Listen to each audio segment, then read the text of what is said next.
नमस्कार दोस्तों, मैं सरोज सांगवान आपका स्वागत करती हूँ। दोस्तों, आज आप एक बहुत ही अच्छी कहानी सुनने जा रहे हैं। कहानी का नाम है अच्छाई की जीत, जो कि एक सच्ची घटना पर आधारित है। एक गांव में सुमन नाम की एक लड़की रहती थी। उसके परिवार में उसके 3 बहन और 3 भाई थे। सुमन का पापा हर रोज शराब पीकर घर में गाली गलौज करता था और मारपीट करता था। सुमन बहुत दुखी थी। एक दिन उसकी दोनों बहनों की शादी हो गई और भाइयों की भी शादी हो गई। रह गई थी सुमन अकेली। उसकी दोनों बहनें बहुत खुश थी, क्योंकि उनको शराबी बाप से छुटकारा जो मिल गया था। सुमन की माँ भी बहुत परेशान थी अपने पति से। सुमन सोचती, कब मैं इस घर से जाऊं और मुझे भी छुटकारा मिले। वैसे तो हर एक लड़की सोचती है कि मैं अपने माँ बाप से जुदा न हूं, लेकिन सुमन का पापा हद से ज्यादा परेशान करता था सबको। शराब पीकर गंदी गंदी गाली देता था। अचानक एक दिन सुमन के लिए शहर से रिश्ता आ गया। सुमन ने बिना कुछ सोचे समझे शादी के लिए हाँ कर दी और उसकी शादी हो गई।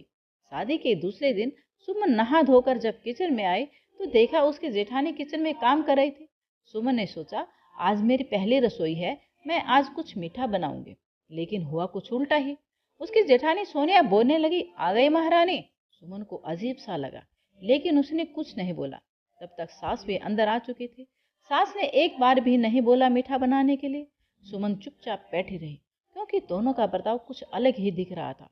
सुमन की जेठानी सोनिया ने सारा काम करके नाश्ता तैयार कर दिया था। सारे नाश्ता करने बैठ गए। सुमन का पति भी आ गया। सुमन की जेठानी ने प्यार से बोला सुमन को, आजा सुमन, तू भी नाश्ता कर ले। सुमन सोच में पड़ गई। अभी तो सारे मेरे से अलग बर्ताव कर रहे थे और पति के सामने बड़े प्यार से बोल रहे हैं। उसको कुछ समझ नहीं आ रहा था। ऐसे ही पूरा दिन कट गया।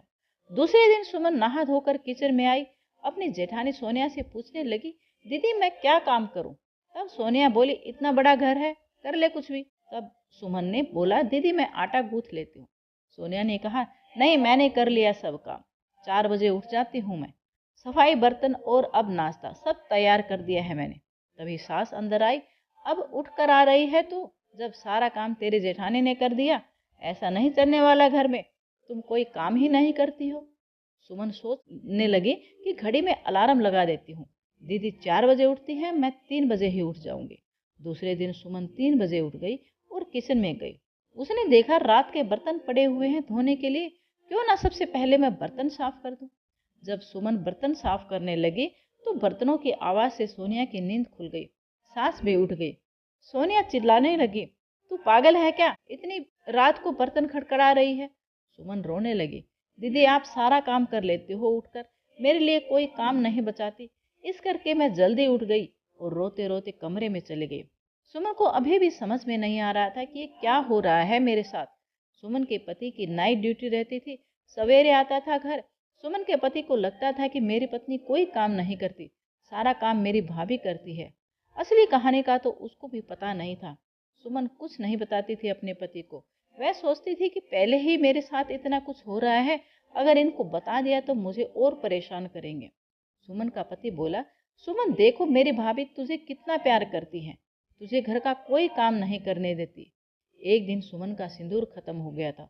उसने अपने पति को बोला कि मेरा सिंदूर खत्म हो गया है, लेकर आ जाओगे क्या। दूसरे दिन उसका पति उसके लिए सिंदूर की डब्बी लेकर आया और बोला, सुमन तूने सिंदूर मंगाया था, मैं लेकर आ गया। तब अंदर से आवाज आई, अच्छा तो सिंदूर तुमसे मंगाया, ऐसा करना बीमार होगी तो दवाई भी तुम ही लेकर आना आज के बाद। वो उसकी जेठानी बोल रही थी। सुमन को यह बात बहुत बुरी लगी। उस दिन अपने आप को रोक नहीं पाई। उसने बोल दिया, दीदी अपने ही पति से तो मंगवाया है। अंदर से जेठानी आ गई, अच्छा तू कल की आई हुई बड़ी पति पति बोल रही है। सबसे पहले तो ये मेरा देवर है। सुमन के पति ने बोला, भाभी क्यों गुस्सा कर रही हो, इसको क्या गलत बोल दिया इसने। सोनिया रोते रोते अंदर चली गई। पीछे पीछे सुमन का पति भी उसको मनाने के लिए चला गया। सुमन मन में सोचने लगी, मुझे सोनिया दीदी को सॉरी बोल देना चाहिए। आखिर मुझे रहना तो इसी घर में है, चाहे गलती किसी की भी हो, मुझे सॉरी बोल देना चाहिए। जब अंदर सॉरी बोलने गई तो जैसे ही उसने कमरे का पर्दा हटाया, अचानक देवर भाभी सुमन को देखकर ऐसे अलग हुए, एक दूसरे से दोनों ने एक दूसरे से हाथ भी छुड़वा दिया। सुमन को यकीन नहीं हुआ। सुमन सोचने लगी, मेरी आंखों को धोखा हो गया है, ऐसा कुछ नहीं है। दूसरे दिन उसकी सास मायके चली गई। सुमन का जेठ कई दिनों बाद घर आता था। सुमन के पति ने अपनी पत्नी से बोला, सुमन आजा, गेट बंद कर ले, मैं बाहर जा रहा हूँ। और एक काम करना, माँ भी नहीं है घर और पापा भी गए हुए हैं माँ के साथ। तुम अपने कमरे से बाहर मत निकलना जब तक मैं नहीं आता हूँ। सुमन ने बोला ठीक है जी। और सुमन ने अपने कमरे में चली गई और अंदर से दरवाजा बंद कर लिया। अकेली सोचने लगी, मुझे दीदी को सॉरी बोल देना चाहिए, आखिर मुझे भी तो रहना इसी घर में है। जब वो अपने कमरे से बाहर निकली तो उसने देखा दोनों देवर भाभी कमरे में हंस रहे हैं और बातें कर रहे हैं दरवाजा बंद करके। सुमन के पैरों के तले से जमीन खिसक गई। उसको गुस्सा आया और जोर से दरवाजा खड़काया। सुमन का पति अचानक चौंक गया। सुमन ने बोला आप तो बाहर गए थे ना, और गेट भी लगा हुआ है, फिर आप किस रास्ते से अंदर आए? उसने बहाना बना दिया, मैं अभी आया हूँ, मैंने सोचा तुम्हें नींद आ गई होगी इसलिए पिछले दरवाजे से आ गया। सुमन को सब समझ आ गया। शाम को सास भी आ गए। सुमन सास के पास रोने लगी, मम्मी मुझे आपसे अकेले में कोई बात करनी है। सास बोली बोलो सुमन। सास को पूजा घर में ले गई और सब कुछ बता दिया। सास बोलने लगी मैं देखती हूँ इन दोनों को। ठीक हुआ बेटा जो तूने मुझे बता दिया। अब तुम चिंता मत करो, मैं तुम्हारे साथ हूँ। सुमन चुप हो गई। ना अपने मायके बताना चाहती थी न किसी और को। बताकर भी क्या करती किसी को। गर्मी का टाइम था, 5 बज रहे थे सवेरे के, और ऊपर से लाइट भी चली गई। सुमन की नींद खुल गई। उसने देखा उसका पति बिस्तर पर नहीं है। जब वो बाहर आई तो सास को बोलते सुना तुम दोनों को देख लिया उसने, जरूरी है उसकी नजरों के सामने आना। सुमन फूट फूट कर रोने लगी। बेचारे ने जिस पर विश्वास किया वो भी वैसे ही निकली। मायके में क्या कष्ट कम देखे थे जो ससुराल में भी उससे ज्यादा कष्ट देख रही थी। उसको सब पता लग गया था लेकिन कुछ बोल भी नहीं पा रही थी। अकेली गुमसुम रहने लगी। बचपन से माता रानी को मानती थी। माता रानी को पुकारने लगी, माँ तुझे तो सब कुछ पता था, फिर भी तूने मेरी शादी इस घर में होने दी, मुझे शक्ति दे। और आंखों से आंसू गिरने लगे। तभी उसकी जेठानी आई और बोली आखिर तुझे पता लग ही गया सब कुछ, तभी मैं तुझे देखकर नफरत करती हूँ। आज तक मैंने तुझे रसोई में नहीं जाने दिया, ना तेरे हाथ का कुछ खाया। यह मत सोचना कि तू मेरे देवर को मेरे से अलग कर लेगी, मैं ऐसा कभी नहीं होने दूंगी। सुमन बड़े प्यार से बोली अपनी जेठानी को, दीदी आप मेरे पति से प्यार करती हो, मुझे पता लग गया, लेकिन आपने मुझे शादी से पहले सब कुछ बता देना चाहिए था, मेरी जिंदगी बर्बाद क्यों की। उसकी जेठानी बोली अच्छा, ताकि मेरा देवर बोलता है कि मेरा घर नहीं बसने दे रही, तो हमेशा बोलती है ना कि तुझे कोई काम नहीं करने देती मैं। एक काम कर, तू बर्तन सफाई कर लिया कर, रसोई में खाना पीना का कोई काम नहीं करना है तुझे, वो मैं कर लूंगी। यह बोलकर वह वहां से चली गई। जाते जाते ये भी बोल कर गई कि अगर तूने मेरे देवर को कुछ बताया कि हम तुझे परेशान करते हैं तो तुझे इस घर से निकालने में मैं कोई देर नहीं करूंगी। सुमन बेचारे चुपचाप मान गए। ऐसे ही करके दिन गुजरते रहे। सुमन ने सोच लिया कि यही मेरी जिंदगी है। अब एक दिन अचानक सुमन को उल्टियाँ लगने लगी। उसको डॉक्टर के पास ले गए। डॉक्टर ने बोला ये माँ बनने वाली है। ये खबर सुनकर सुमन का पति बहुत खुश हुआ। मैं पापा बनने वाला हूँ। इसकी जेठानी मन ही मन जलने लगी। अगर इसको लड़का हो गया तो मेरी कोई कदर नहीं करेगा, क्योंकि उसके पास कोई लड़का नहीं था, सिर्फ 3 लड़कियां ही थी। सुमन को कमजोरी बताई गई थी डॉक्टर ने, इस करके उसे दूध और फल बोले थे डॉक्टर ने। उसका पति रोज फल लेके आता। ये देखकर जेठानी जलने लगी। वो अपने देवर को रोक भी नहीं सकती थी।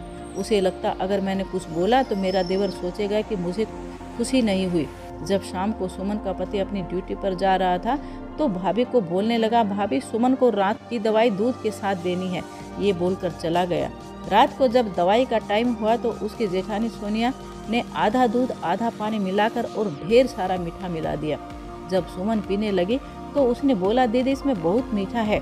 सोनिया बोलने लगी घर में सब पी रहे हैं, एक ही पतीले में गर्म किया है, तुझे आजकल बहुत नखरे आ रहे हैं, और जोर जोर से चिल्लाने लगी। तभी अंदर से सांस आती है और सुमन को बुरा भला बोलने लगी, एक तो तुझे गर्म करके दूध दे रही हो और ऊपर से तू इतना बोल रही है। सुमन बोली माँ मेरे से गलती हो गई, मुझे माफ कर दो। सास बोलने लगी इससे माफी मांग। सुमन ने माफी मांग ली और अपने कमरे में चली गई। वो सोचने लगी आज तक उसने अपने पति को कुछ नहीं बताया है, कल बात करूंगी चाहे कुछ भी हो जाए। दूसरे दिन सुमन ने अपने पति को सब कुछ बताया। उसका पति बोला नहीं मेरी भाभी बहुत अच्छी है, मैं नहीं मानता, एक काम कर कल तू दूध बचा के रखना, मैं पी कर देखूंगा।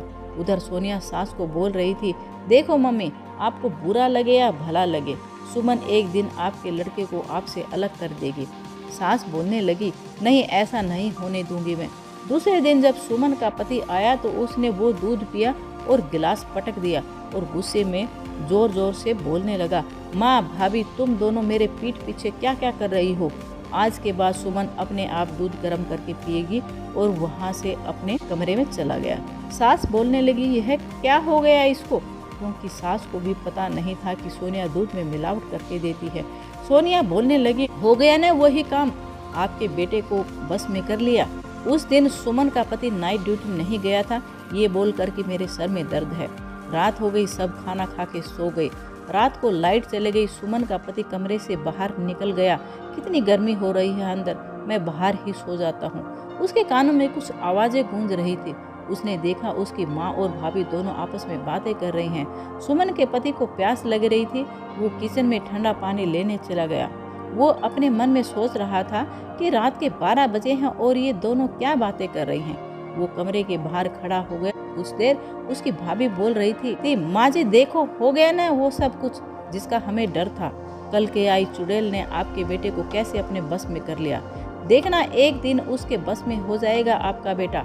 एक काम करते हैं, इसको बच्चे होने के टाइम जब बच्चा पैदा हो जाएगा तो इसको जहर दे देंगे, तब तक बड़े प्यार से रखेंगे इसको। सास बोलने लगी, नहीं, मेरे से ये पाप नहीं होगा, तू ही दे दे। सुमन का पति ये सब सुनकर अपने कमरे में चला गया। पूरी रात सोया नहीं और मन ही मन सोचता रहा कि ये मेरा घर उजाड़ना चाहते हैं। भाभी तो बोलती थी कि छोटी बहन की तरह मानूंगी, ये क्या हो गया। अब उसके दिल में नफरत सी होने लगी थी अपनी भाभी से। सवेरे उठकर सुमन का पति अपनी माँ से बोला, माँ, मैं अपनी पत्नी को लेकर अपने दूसरे घर जा रहा हूँ। मैंने तुम दोनों की बातें सुन ली रात को, अब मैं उसी घर पर रहूंगा, वैसे भी वो घर मेरे नाम ही है। सुमन का पति सुमन को लेकर चला गया। इस तरह अच्छाई की जीत होती है।